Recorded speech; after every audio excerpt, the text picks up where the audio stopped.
Hello and welcome back to the Goodness Margin, the place where we find margin for the good things in life. Today, we are going to talk about Zone 6.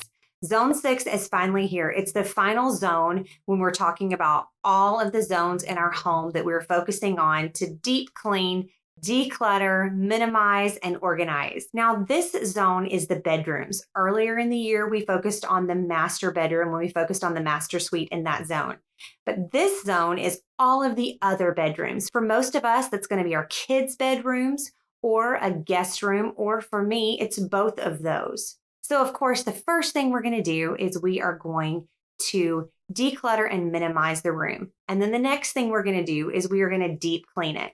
Now, I'm going to talk to you about deep cleaning.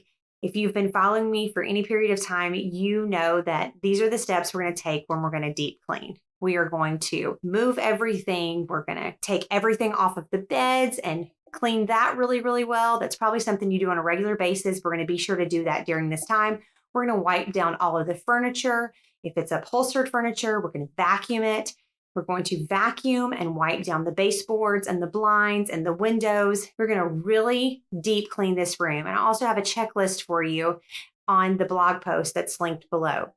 So we're going to have the room really deep cleaned. But first, we want to go ahead and minimize and declutter this room. Now, for a guest bedroom, if you are able to have one room that is designated for your guests, this is a pretty simple task because a guest bedroom should be kept just as that, a guest bedroom. Try to not keep a lot of clutter or anything that pertains to something that is not for the guest. And I have an entire blog post and video all about the guest room that I can link that below as well. But the thing I get questions about all the time is what about kids' bedrooms? So I currently have a 5-year-old and an almost 15-year-old. So we have two very different bedrooms, but really all of the concepts are very, very similar. There are two things that we typically have to focus on in a kid's bedroom, and that's going to be toys and clothing. Now, clutter can be really overwhelming for us as adults. And so imagine for a small child, that is even more so. And our bedroom and our kids' bedroom should be a safe and clean place that we can come to relax and to have a good night's sleep. And so we definitely want to work to keep these rooms as minimized as possible. I try to not keep very many toys in my daughter's room. We don't really have a playroom, but we do have a closet downstairs that she keeps the majority of her toys in. So if you have a designated place for most of the toys, then try to keep the toys out of the bedroom. But a lot of us do have to keep some of our kids' toys in the bedroom. So the first thing you want to do is determine exactly where are the toys going to go. What am I going to use to contain them? For me, it's in my daughter's closet. She has 2 baskets, and in these baskets is where she's going to keep the toys that stay in this room. It's mostly dress-up clothes. Those are in one basket, and another basket has her purses and little accessories and things like that that she likes to play with. And this is the place that we keep those. They stay in this basket. That's the lovely thing about containers. And then lastly, she has a basket of stuffed animals. Now, I have told her these are the places that these are. And once they begin to overflow, it's time for us to purge some of the things out. I encourage you to bring your child along in this process. And so they begin to develop the habit of when it's time to get rid of things, it becomes easier to let them go if they are part of that. But if you have a really young child, I understand that you may need to do that all by yourself will be a lot easier.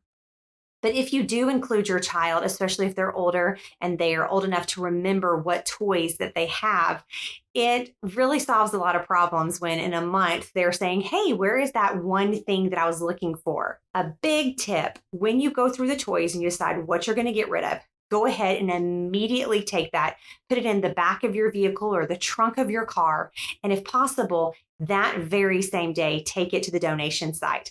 I have learned this from experience that if your child finds that box of toys that they have decided they're going to get rid of, they will instantly develop a deep love they did not remember that they had for those items that you're getting rid of. So get those out of your house immediately. And next, let's briefly talk about clothing. Kids are constantly growing. I was talking with someone the other day and I said, I feel like sometimes that it is a full-time job to keep my daughter in clothes. She is just really in a growth spurt and growing so rapidly right now. So with clothing, the first thing you want to do is you want to be sure that everything that is in the closet fits. We do a try on party. You can turn on music, you can make it fun. No child wants to do this. And especially for my 14-year-old, I forewarn him, hey, we're going to be doing this tomorrow, just letting you know, because he doesn't love it. And what I will do, because he wants his privacy, is the guest bedroom is next door. We'll stack up the clothes, the jeans, or whatever it is that he needs to try on, and he'll bring those in for me to see, okay, this needs to go or this still works.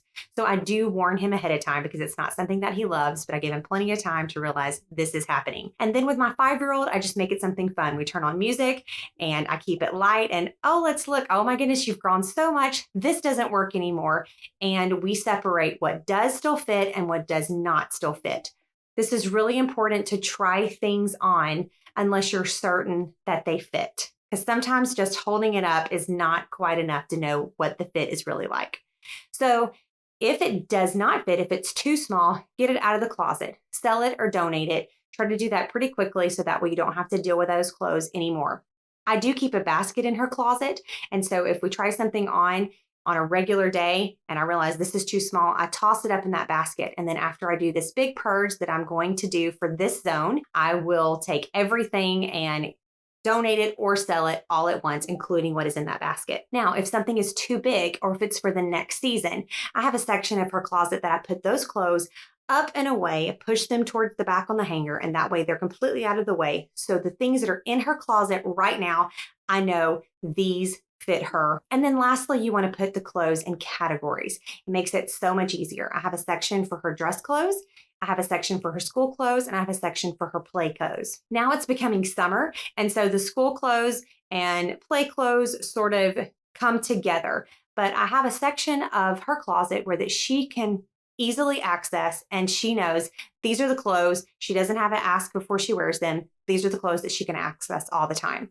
Also have another area that I keep the clothes that I pull out the week before so I can schedule what she's going to wear that week. It makes it so much easier. That's part of my weekend routine, and I'll link that in the blog post. But you can grab that outfit the night before. She has a little hook beside her door. I hang that there, and there's no fuss. There's no argument. She knows this is what I'm wearing tomorrow. It's already hanging here, ready and available for me. Kids just generate stuff. They're constantly growing, so we're constantly having to stay ahead of it and look for clothing that's on sale or shoes that are on sale. And so we're buying things that are bigger items, and then they're outgrowing stuff sometimes more rapidly than we can keep up with it.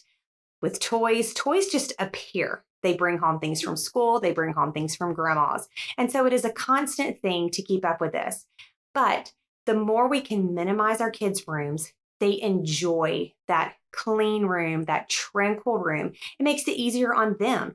My daughter can clean up her room so much more easily after I have done a purge, and her room is already easy to pick up and clean, and it makes it easier on me as well. I hope you have joined me through all of these zones. If you haven't, you can easily find those here on YouTube or linked in my blog post. If you've enjoyed these videos, please subscribe to my channel and hit the bell so you can be notified when the next video goes live.